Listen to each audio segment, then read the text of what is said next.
నమస్కారం. మరి జగన్మోహన్ రెడ్డి గారు గత 3 రోజులుగా అవినాష్ రెడ్డి గారు జగన్మోహన్ రెడ్డి గారు ఏం మాట్లాడుతున్నారో చూస్తున్నాం.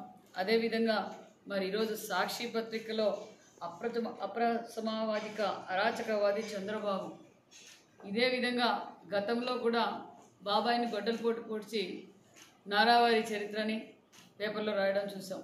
మరి జగన్మోహన్ రెడ్డి గారికి భయం పుట్టుకొని జగన్మోహన్ రెడ్డి గారికి ఒక పక్క అవినాష్ రెడ్డి గారికి నిన్న పులివెందుల్లో మొన్నటి రోజు పులివెందులో సేవ్ డెమోక్రసీ అంటే ఆ పార్టీకి కానీ ఆ పార్టీలో ఉన్నవారికి కానీ అర్థమే తెలియదు.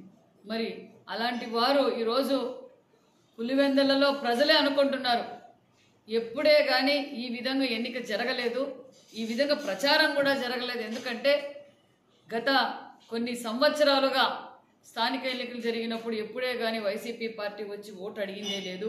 మరి ఈరోజు వైసీపీ పార్టీ ఓటు అడుగుతుంది, ఇండిపెండెంట్ క్యాండిడేట్లు ఓటు అడుగుతున్నారు, కాంగ్రెస్ వాళ్ళు అడుగుతున్నారు, మరి టీడీపీ వాళ్ళు కూడా ఓటు అడుగుతున్నారు. అంటే ఇది ప్రజాస్వామ్యం అని ప్రజలందరికీ అర్థమైంది. మరి జగన్మోహన్ రెడ్డి గారికి భయం పుట్టుకొని మరి ఢిల్లీలో నుంచి కూడా బెంగళూరు నుంచి కూడా అందరికీ ఫోన్లు చేస్తూ మహిళలకు, రైతులకు, ఎవరైతే విద్యావంతులకు అందరికీ ఫోన్లు చేసి జగన్మోహన్ రెడ్డి గారు, భారతీ రెడ్డి గారు, అవినాష్ రెడ్డి గారు ఏ విధంగా బెదిరిస్తున్నారో ప్రజలకు అందరికీ అర్థమైపోయింది. జగన్మోహన్ రెడ్డి గారికి అర్థమయ్యి ఈరోజు ఢిల్లీలోనూ పేపర్లోనూ సేవ్ డెమోక్రసీ చంద్రబాబు నాయుడు గారు అధికారాన్ని పక్కన అడ్డం పెట్టుకొని పోలీసులను అడ్డం పెట్టుకొని ఈరోజు రాజకీయం చేస్తున్న అవసరం ఎన్డీఏ ప్రభుత్వానికి కానీ తెలుగుదేశం ప్రభుత్వానికి అవసరం లేదన్న విషయాన్ని కూడా మీకు తెలియజేస్తున్నాం. మీరు గతంలో 5 సంవత్సరాలుగా ఈ రాష్ట్రాన్ని దాచుకొని ప్రజల్ని భయభ్రాంతులు చేసి ఎన్ని హత్యలు చేసి ఏ విధంగా ఎన్నికలు జరిపారో ప్రజలందరికీ తెలుసు. అందుకే మీకు 11 సీట్లకే పరిమితం చేశారన్న విషయం మీకు తెలియజేస్తూ, అంతేకాకుండా మరి ఈరోజు మేము ప్రభుత్వాన్ని అడ్డం పెట్టుకొని బెదిరించే రాజకీయం చేయాలనుకుంటే మేము గతంలో మీరు ఏ విధంగా చేశారో మేము ఆ విధంగా చేయగలం. కానీ మా ముఖ్యమంత్రి గారు మాకు నేర్పింది ఈ పద్ధతి కాదు, ఎవరిని బెదిరించద్దండి, ఎవరిని నరకద్దండి, ప్రజాస్వామ్యబద్ధంగా మనం గత సంవత్సరం నుంచి అభివృద్ధి కార్యక్రమాలు ఏం చేశారో మీరు వెళ్ళి ప్రజలకు చెప్పండి.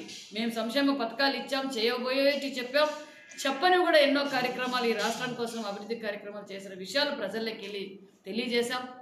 బలహీన వర్గాలకు పెద్దపీట వేసే ప్రభుత్వం ఎన్డీఏ ప్రభుత్వం, ప్రజలకు అది అర్థమయ్యేలా చెప్పాం. ప్రజలు కూడా దానికి సానుకూలంగా మా ఓటును మేము ఉపయోగించుకునే విధంగా ప్రభుత్వము మరి ఎలక్షన్ కమిషన్ కూడా చేసినందుకు ప్రజలు చాలా ఆనందంగా ఉన్నారు. రేపటి రోజు స్వచ్ఛందంగా ప్రజలు వచ్చి ఓటు వేస్తారన్న విషయం తెలుసుకునే జగన్మోహన్ రెడ్డి గారికి భయభ్రాంతులు అవుతున్నారు. మరి సతీష్ రెడ్డి గారు అంటున్నారు లోకేష్ గారు నాకు ప్రాణహాని ఉంది, లోకేష్ గారు చేస్తారు, బీటెక్ రవి గారు చేస్తారు, అదేవిధంగా ఆదినారాయణ రెడ్డి గారు చేస్తారంటున్నారు. సతీష్ రెడ్డి గారికి తెలియజేసేది ఒకటే, గతంలో తెలుగుదేశం ప్రభుత్వంలో మీరు పనిచేశారు, తెలుగుదేశం పార్టీలో పనిచేశారు, తెలుగుదేశం పార్టీ విధి విధానాలు మీకు తెలుసు, చంద్రబాబు నాయుడు గారి గురించి తెలుసు. చంద్రబాబు నాయుడు గారు అభివృద్ధి పైన రెచ్చిపోతారే తప్ప రపరప నరకడానికి చంద్రబాబు నాయుడు గారు సహకరించరు, ఒప్పుకోరన్న విషయం కూడా మీకు తెలుసు. మీకు ప్రాణహాని ఉండేది కూటమి తరఫున కాదు, మిమ్మల్ని అడ్డం పెట్టుకొని రాజకీయం కోసం సొంత కుటుంబ సభ్యుల్నే హతమార్చిన వాళ్ళ పక్కన మీరున్నారు.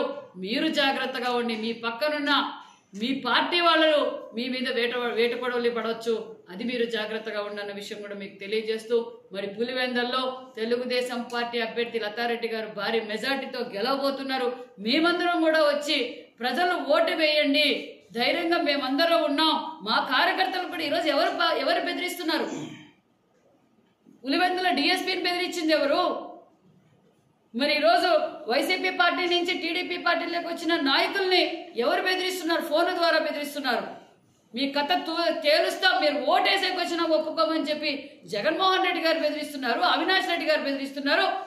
మరి ప్రజలందరూ ఇది చూస్తున్నారు, మేము కాదు. ప్రజాస్వామ్యబద్ధంగా ఎన్నిక జరగటం వాళ్ళకి ఇష్టం లేదు. మేము ప్రజాస్వామ్యబద్ధంగా ఎన్నికలు జరపాలన్న ఉద్దేశంతోనే మేము కూడా గత వారం రోజుల నుంచి ప్రతి ఇంటికి వెళ్ళి మీరు ధైర్యంగా ఓటు వేయండి అని భరోసా వాళ్ళకి తెలియజేశాం. ప్రజలు కూడా దానికి చాలా ఆనందంగా ఉన్నారన్న విషయం కూడా మీకు తెలియజేస్తున్నాం.